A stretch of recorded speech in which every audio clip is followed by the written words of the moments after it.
बिस्मिल्लाहिर्रहमानिर्रहीम। अस्सलाम वालेकुम। मैं हूं हिना उमर और आप देख रहे हैं RNN न्यूज।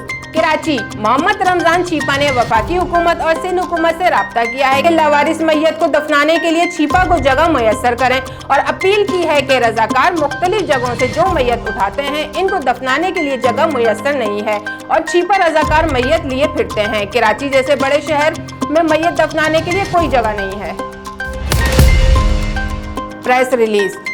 गुलशन मजदूर शकूर होटल के करीब सईदाबाद पुलिस स्टेशन की हदूद में डकैती की इत्तला मददगार 15 का फौरी एक्शन 6 मिनट में मौके पर पहुंच गई। मददगार ने डकैती में मुलव्विस एक मुलजिम को गिरफ्तार कर लिया, जबकि इसका दूसरा साथी कॉलर से मोटरसाइकिल छीनने के बाद फरार होने में कामयाब। मजीद कानूनी कार्रवाई के लिए मुलजिम को इलाका पुलिस के हवाले कर दिया गया। तर्जुमान मददगार 15।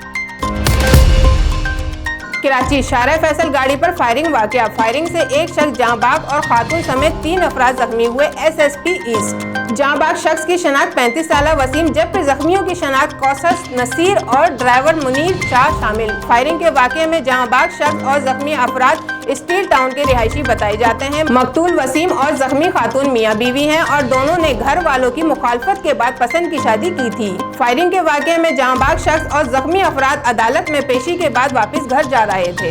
फायरिंग मुबैना तौर पर जख्मी खातून खौसर के रिश्तेदारों ने की थी। मुल्जिमान मौके पर फरार होने में कामयाब हो गए।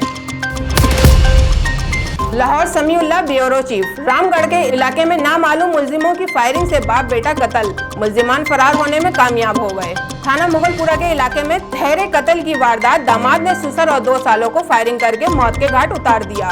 तफसील के मुताबिक थाना मुगलपुरा के इलाके में ठहरे कत्ल की वारदात। दामाद ने ससुर और 2 सालों को फायरिंग करके मौत के घाट उतार दिया। 50 साला हामिद अली और इसके बेटे फरूक अली और शाहरुख को कत्ल करने के बाद मुल्जिम फरार होने में कामयाब हो गया। ताहाल मौके पर SP ऑपरेशंस और इन्वेस्टिगेशन न पहुंच सके। दोनों मकतूल की लाशें घर की दहलीज पर पड़ी हैं। पुलिस आला अफसरान की मुंतजर। Lahore Samiullah bureau chief. Millat park के इलाके में डाकुओं ने घर की दहलीज पर शहरी को लूट लिया। डाकू 50,000 रुपए की नकदी और मोबाइल फोन छीन कर ले गए। वारदात की CCTV फुटेज में मंजर आम पर आ गई। CCTV फुटेज में देखा जा सकता है कि शहरी शफीक घर के बाहर गाड़ी खड़ी कर रहा है। दोनों डाकू मोटरसाइकिल पर आए और लूटमार शुरू कर दी। डाकू नकदी और मोबाइल फोन छीनकर फरार हो गए। दोनों डाकुओं ने चेहरे पर मास्क पहन रखे हैं। शहरी ने थाना मिल्लत पार्क में मुकदमे के लिए दरख्वास्त दे दी। ताहाल पुलिस ने मुकदमा दर्ज नहीं किया।